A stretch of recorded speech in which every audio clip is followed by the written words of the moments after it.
Alors bonjour Sophie Thomas. Bonjour, enchantée. Alors on est au salon Naturally, comme on prononce. Et vous, c'est l'énergétique traditionnelle chinoise. Voilà.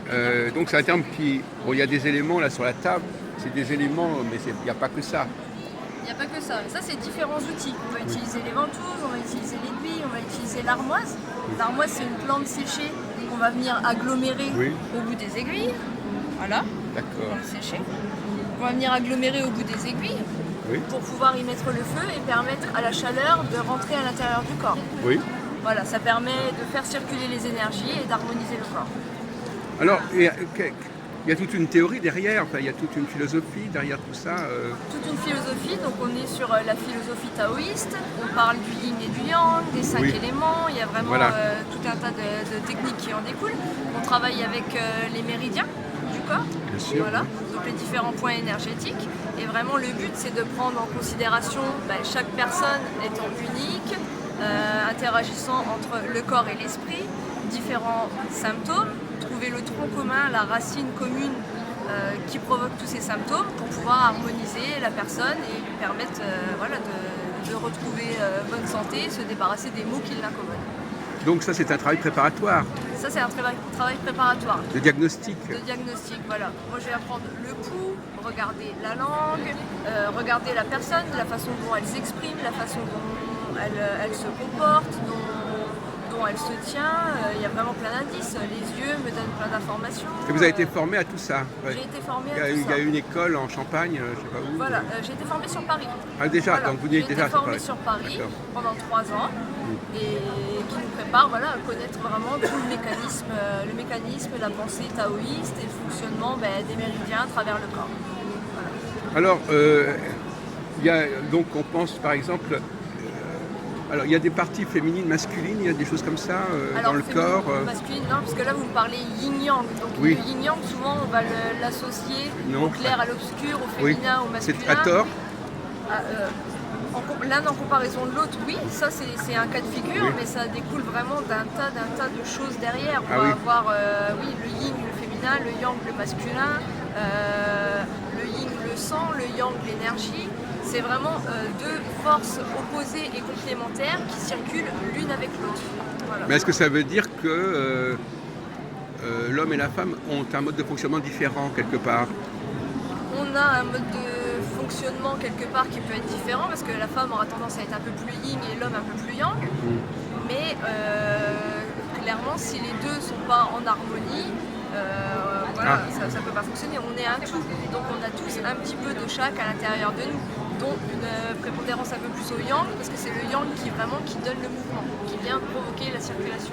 Alors quels sont les symptômes d'un déséquilibre qui viendrait qu'on aille vous consulter? Dans quel cas on dit tiens, j'ai un problème, ça pourrait correspondre à ce que peut m'apporter. Alors, il y a vraiment deux grosses choses différentes. C'est soit on a un problème, ça peut être trouble du sommeil, trouble digestif, c'est vraiment un très très grand panel. Ça peut être aussi un problème émotionnel, gestion de la colère, gestion de la tristesse, parce qu'on est vraiment, comme je le disais tout à l'heure, un corps et un esprit.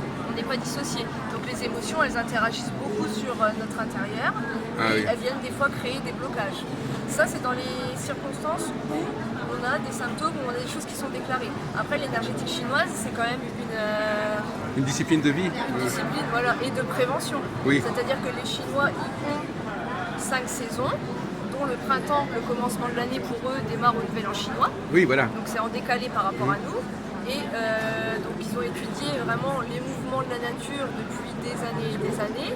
Donc tous les mouvements qui vont se procurer au niveau cosmique, au niveau du ciel, justement des changements des saisons, des changements de constellations, des étoiles, tout ça agit vraiment avec notre intérieur. Nous, on doit se mettre en phase, en interface avec le monde extérieur.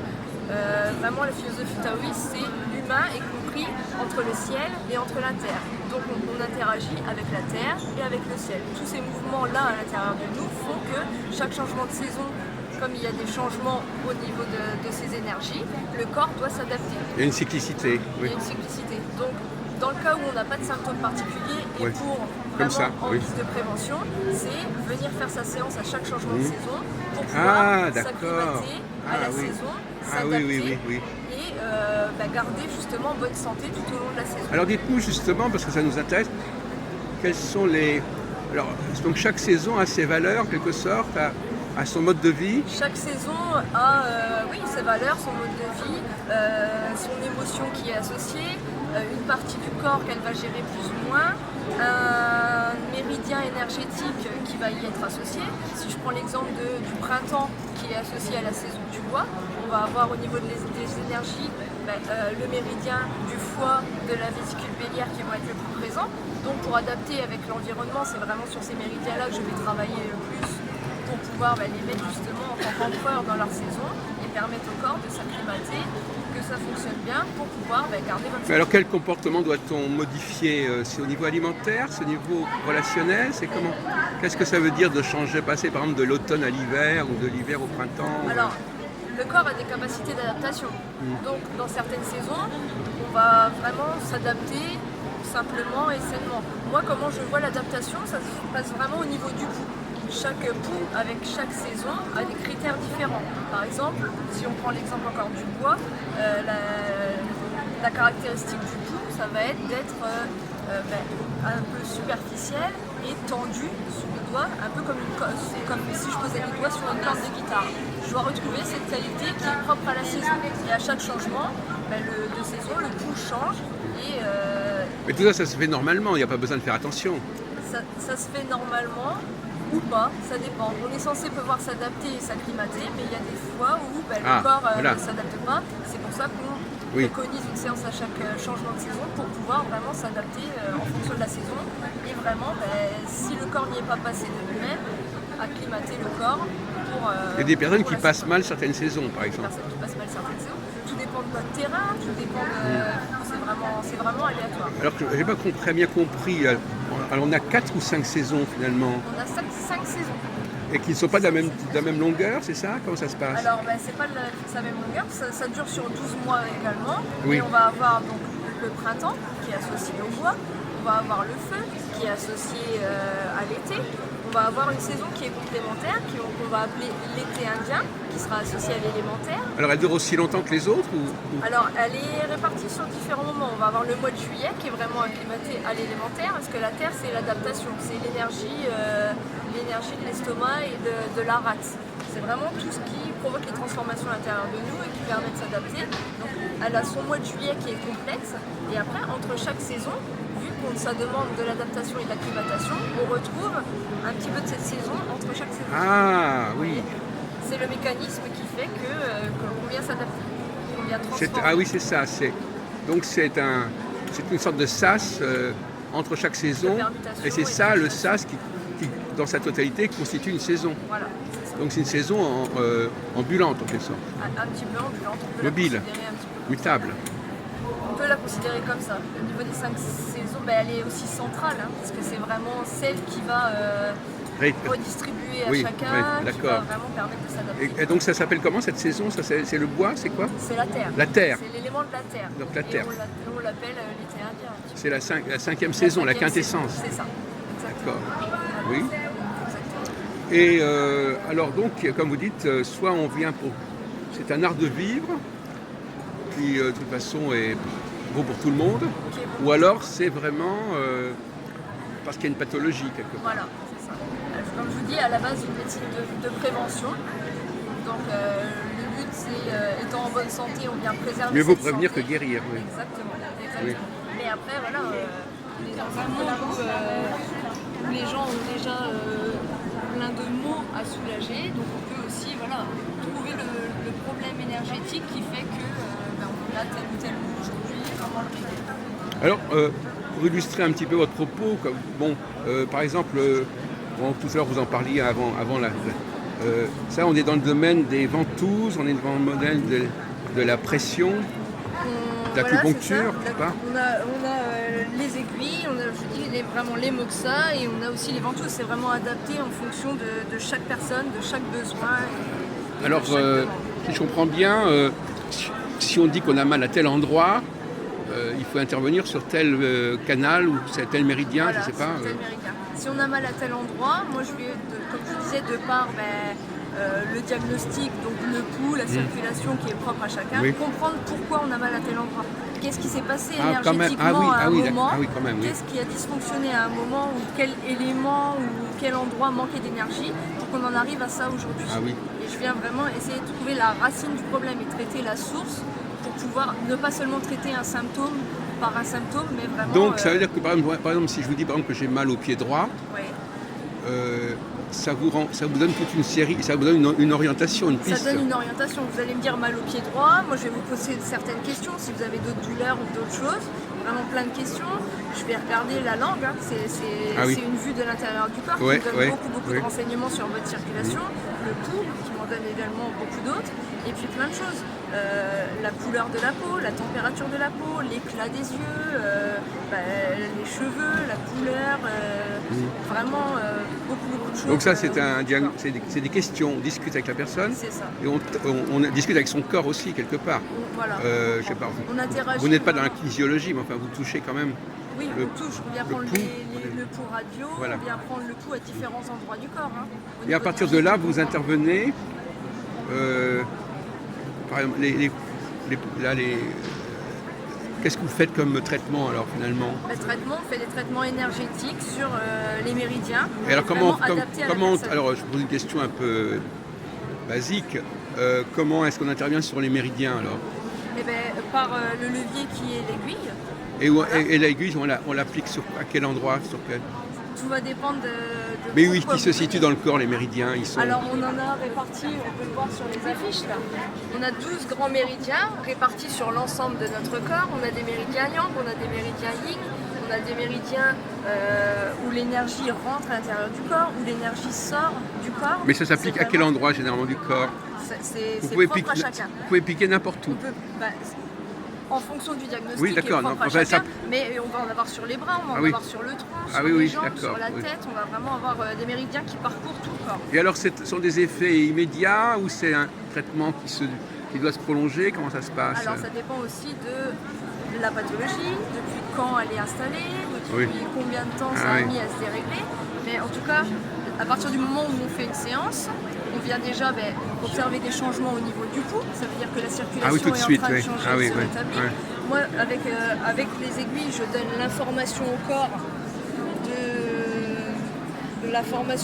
de pouvoir agir. Et donc on a déjà les résultats immédiats, mais effectivement, sur une dizaine, une quinzaine de jours, le corps prend en considération cette information et travaille en fonction des informations que je lui ai demandées. Voilà. Donc, on va dire qu'au bout d'une quinzaine de jours au total, on a le résultat total de la séance. De la séance en question qui peut être unique en quelque sorte. Qui peut être unique, voilà, ça dépend vraiment de chacun. Et ça n'a pas de rapport avec la naturopathie, il ne s'agit pas de modifier son alimentation par exemple. Alors là, il ne s'agit pas de modifier son alimentation, par contre on travaille aussi avec les 5 éléments. Les 5 éléments, on retrouve chaque élément qui est associé à une nature, une saveur, donc on peut faire bouger les choses. Sachant que moi, ce que je fais là aujourd'hui, c'est une des 5 branches de ce qu'on appelle l'énergétique chinoise. Il y en a d'autres. D'accord, c'est justement ça. Justement, on a la pharmacopée, on va avoir le Twina, on va avoir le Qigong. Voilà, tout ça, c'est des méthodes qui sont complémentaires et qu'on peut adapter. Donc effectivement, oui, la diététique, l'alimentation, à savoir que qu'est-ce qui fait notre circulation énergétique en premier lieu, c'est ce qu'on va manger et la façon dont on va respirer. C'est ce qui va provoquer les transformations et l'énergie au sein du corps en fait. Mais ce que je ne comprends pas très bien, c'est que donc vous n'intervenez pas sur l'ensemble de ces 5 branches. C'est vraiment 5 branches différentes. Bon, donc par exemple, donc finalement, comment savoir à quelle branche on doit s'adresser, Sophie Thomas? C'est complémentaire. Oui, mais alors vous appartenez vous à un centre, c'est ça, de médecine? Moi, je pratique dans le 15e arrondissement, c'est le centre des thérapies douces. Alors eux, ils couvrent l'ensemble des champs, quelque part. Non, c'est vraiment un endroit où il y a différentes salles qu'on peut réserver pour pratiquer. Donc il y a vraiment différentes pratiques qui s'exercent au sein de ces centres. On va avoir de la réflexologie, on va avoir vraiment tout un tas de techniques. Mais après, oui, on travaille avec des connaissances, avec des personnes qui vont agir eux sur le Qigong, agir eux sur la pharmacopée. Voilà. Moi j'ai des notions aussi de pharmacopée et type de plante. Et après, en fonction de chacun, on adapte. Alors qu'est-ce que pense la médecine officielle de tout ça finalement? Alors, on a des médecins qui sont également, eux, acupuncteurs. Donc, oui, d'accord. Qui trouvent un bénéfice à pouvoir travailler avec. Enfin, il y a des gens qui sont plus sceptiques, je suppose. Il y a des gens qui sont beaucoup plus sceptiques. L'autre jour, j'entendais que l'homéopathie régressait en France. Je ne sais pas pourquoi, il y a un truc comme ça. Oui, il y a quelque chose comme ça où je sais que le pouvoir des plantes ne plaît pas forcément à tout le monde. Et puis, certains disent que l'efficacité est moindre et du coup, ils sont en train peut-être d'enlever tout ça de la circulation. Oui. C'est propre au regard de chacun. Parce que moi, ce qui me gêne, par exemple, j'avais un problème effectivement au pied droit et ça peut être lié à une forme d'alimentation, par exemple, ou du surpoids, comme ça. Et c'est peut-être ça quand même le problème de base. On risque pas d'intervenir plus en aval en passant à côté des vraies causes, finalement. On joue plutôt sur les symptômes que sur les causes par certains causes. Oui, voilà, c'est ça. Moi, je viens vraiment jouer sur la cause plutôt que sur le symptôme. Oui, mais en même temps, la cause, c'est pas... Ce que vous appelez la cause, c'est... C'est le dérèglement énergétique. Oui, mais le dérèglement énergétique, il peut avoir une cause aussi. Oui, bien sûr. Une cause qui peut être émotionnelle, une cause qui peut être justement d'alimentation et de mauvaise circulation. Oui, c'est vraiment ce qu'on vient chercher dans le bilan énergétique. Comprendre comment vous fonctionnez. On veut dire que 4 personnes différentes qui viennent me voir pour le même pathologie, là en l'occurrence un problème de pied, et je ne vais pas traiter forcément les 4 personnes de la même façon, parce que chaque être est unique, chaque être a son propre fonctionnement, et du coup n'a pas forcément le même vécu, la même histoire, les mêmes blocages, donc les choses à régler au sein du corps ne sont pas forcément les mêmes. Alors on a parlé du cycle des saisons, est-ce que vous avez un quelconque intérêt pour le ciel, l'astrologie, enfin, est-ce que ça joue quelque part dans la formation de votre mouvance les mouvements des astres, c'est pas important pour vous? Les mouvements des astres. Alors même la pleine lune, la nouvelle lune, ça existe? On sait que tout ça, de toute façon, influe des changements sur le corps. Oui. Donc moi, je ne me réfère pas à ces choses-là parce que je viens vraiment prendre l'être dans sa globalité et sa circulation en elle-même. Mais on sait que voilà, tous ces mouvements d'astres, de saison, le moment auquel on est né, fait ce qu'on est aujourd'hui aussi. Voilà. Et fait qu'on s'acclimate, qu'on a des forces, des faiblesses, qu'on s'acclimate plus ou moins bien avec telle saison, avec tel climat, avec telle ou telle chose. C'est vraiment une globalité. Et ça, vraiment, les Chinois l'ont observé depuis des années. Eux, ils ont commencé comment? En regardant justement le mouvement des étoiles, le mouvement du ciel, le mouvement de la nature, et ils sont aperçus que tous ces mouvements qui étaient dans notre extérieur se produisaient aussi à l'intérieur de nous. Donc vraiment, on est en osmose avec cette façon d'agir. D'accord. Alors, donc là, ça sert, vous m'avez dit tout à l'heure, ça sert pour mettre des... Expliquez-nous un petit peu plus de quoi il s'agit. Là, on appelle ça du moxa. C'est un bâton. À l'intérieur, on retrouve cette matière. Ah oui, d'accord. Voilà. Donc, on va l'allumer, la glisser à l'intérieur et du coup, permettre d'aller agir sur des points pour réchauffer certains points d'acupuncture. Voilà. Bon, là, il n'y a pas de piqûre. Là, à ce moment-là, il n'y a pas d'aiguille. Oui. Tout comme, là, on utilise le bâton, mais tout comme on peut utiliser le moxa qui est propre comme ça, à mettre vraiment sur certains points et à faire chauffer. Voilà. C'est vraiment différentes techniques. On utilise suivant différents cas, différentes personnes. Alors, vous dites chauffer, ça, ce sont des ventouses, c'est ça? Oui. Alors, on chauffe, c'est-à-dire qu'on allume, enfin, on allume, carrément. Voilà, le feu intervient dans cette histoire. Le feu intervient, totalement. Totalement.